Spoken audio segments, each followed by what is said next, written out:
There is a reason you are here today. You want to learn how to stop anger from ruling you, how to remain steady when others fracture, how to walk through conflict with the calm authority of someone who cannot be provoked. In this teaching, you will learn why anger owns most people, how Miyamoto Musashi cut it out of himself like a dying root, and why mastering this discipline will make you stronger than the ones who shout the loudest.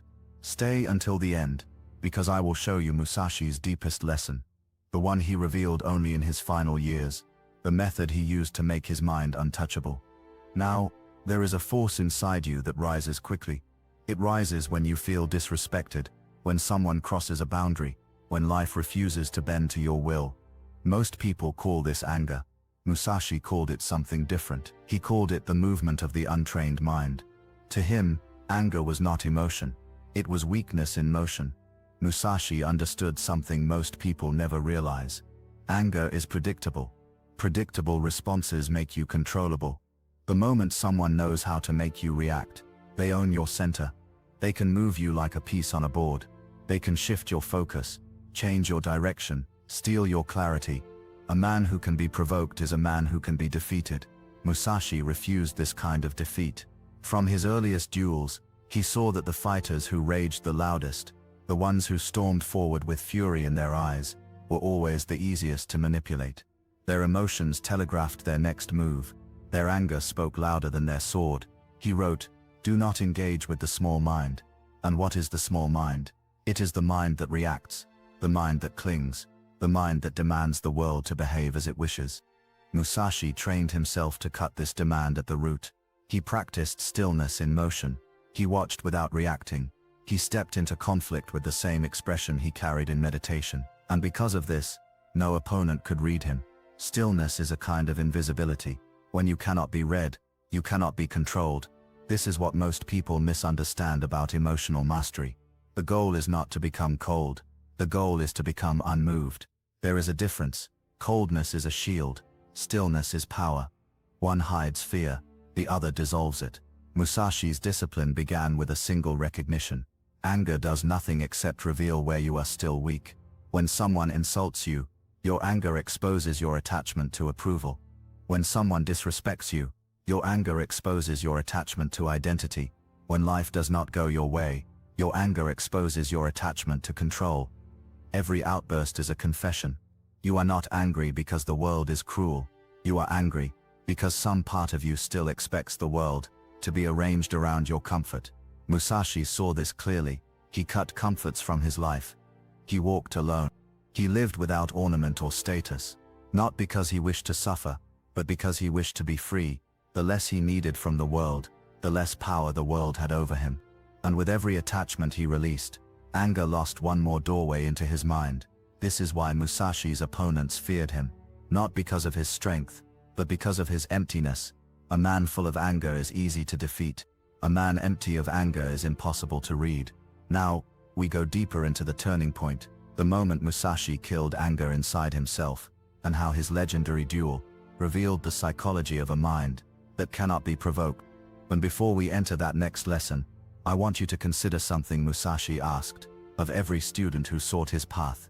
He would say, before you learn to control the sword, you must learn to control the space within yourself. This teaching is not about anger alone.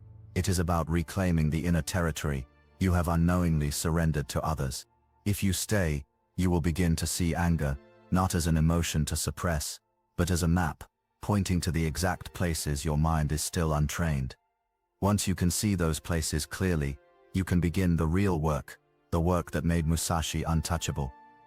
You just learned that anger is not power. It is vulnerability dressed as strength.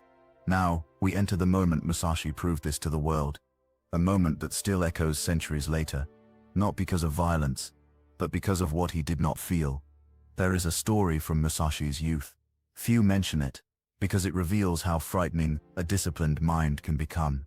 He was still in his teens, not yet the legend he would become, but already different from the other young warriors around him. Where they sought honor, Musashi sought clarity. Where they chased reputation, Musashi chased understanding. And where they reacted in anger, Musashi remained quiet, still, studying. At that time, there was a swordsman known as Arima Kihei, skilled, disciplined, confident in his craft. Musashi challenged him. But when he arrived for the duel, he carried no elegant blade, no polished steel, he brought only a wooden staff. Kihei saw this as disrespect. He mocked Musashi. He insulted him, taunted him, attempted to provoke him into reacting with emotion. Most men would have fallen for it. Most would have risen to defend their pride, their image, their sense of importance. Musashi did nothing. His face did not move. His breath did not quicken. His mind did not tighten. Because Musashi understood something critical. The moment you feel insulted, you have already been defeated inside yourself. The insult is not the attack. Your reaction is. Kihei's words slid past him like shadows across stone. Musashi waited until Kihei stepped forward, filled with frustration, pride, and the unbalanced fire of a man who needed to prove his superiority. Then Musashi struck once, fast, direct, without anger. Kihei fell. Silence followed. Musashi looked at his fallen opponent. Not with triumph, not with aggression, but with a calm detachment of someone who already understood the deeper lesson. The one who loses his center loses the battle, even before the blades touch. Musashi's victory that day was not the defeat of Kihei. It was the defeat of anger inside himself. He realized that anger clouds timing. It narrows awareness. It makes the strong clumsy, and the wise careless. For Musashi, a mind ruled by emotion was a blade left out in the rain. It rusted. It dulled. It became dangerous to the one who held it.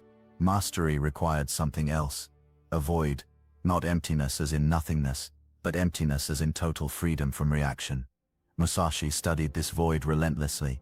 He watched how the mind leaps forward when insulted, how it recoils when threatened, how it tightens when pride is touched. He trained himself to notice these movements without following them. This is why he wrote, "From the emptiness, the right action appears." Most people act from emotion. Musashi acted from awareness. And this distinction separates the reactive from the undefeatable. Now, I want you to see how this applies to your own life. Think of the last time you felt angry. Not the surface irritation, but the deeper flare, the moment you felt heat rise through your body. Maybe someone dismissed you, ignored you, interrupted you, spoke to you with disrespect. What truly angered you was not their action. It was your attachment to how they should have acted. When the world violates your expectations, anger appears. Musashi dismantled this mechanism.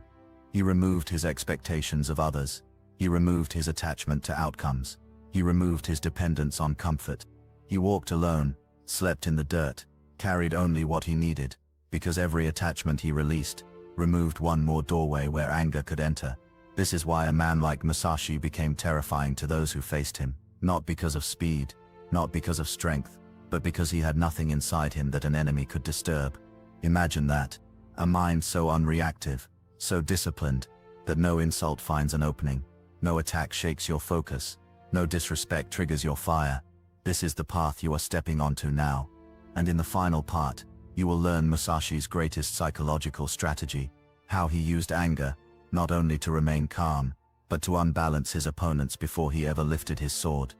By now, you understand why Musashi trained himself to be unprovocable. Why he cut away comfort, attachments, and the ego that demands the world treat you a certain way. But to complete this teaching, you must see how Musashi used the absence of anger, not only for inner peace, but as a weapon of mastery. This brings us to his most legendary duel, the duel with Sasaki Kojiro. Kojiro was everything a warrior of his time wished to be: elegant, precise, renowned throughout Japan. He carried a blade almost as famous as he was, the Monohoshi Zal, the laundry drying pole, a long sword, a deadly sword. The duel was set on a small island. Hundreds traveled to witness it. Kojiro arrived early, focused, prepared to demonstrate skill that bordered on perfection. Musashi did not arrive early. He arrived late, intentionally late. This small act was not disrespect. It was psychology.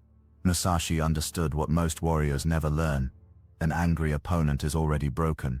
When Kojiro saw Musashi approach, calm, unhurried, holding not a polished blade but a wooden sword carved from an oar, his composure cracked. Rage entered his body. That was the moment the duel was decided. Kojiro's anger narrowed his perception. His movements became emotional. not strategic. Musashi remained still inside himself, completely, utterly. When Kojiro launched his famous overhead strike, Musashi had already seen the opening. He stepped in, struck once, and silence fell across the island. The greatest swordsman in Japan was defeated not by steel, but by the weightlessness of another man's mind. This is the lesson Musashi wanted the world to understand. Power is not in the strike. Power is in the mind that cannot be moved. And now, it becomes your lesson. Most people today still fight battles the way Kojiro did, with frustration, with expectation, with the belief that emotion sharpens performance. But anger narrows your field. It makes you reactive. It blinds you to what is actually happening. When you can remain still inside yourself, the world slows down for you. Your timing sharpens. Your awareness expands. Musashi called this state emptiness, not hollow, not numb, but free.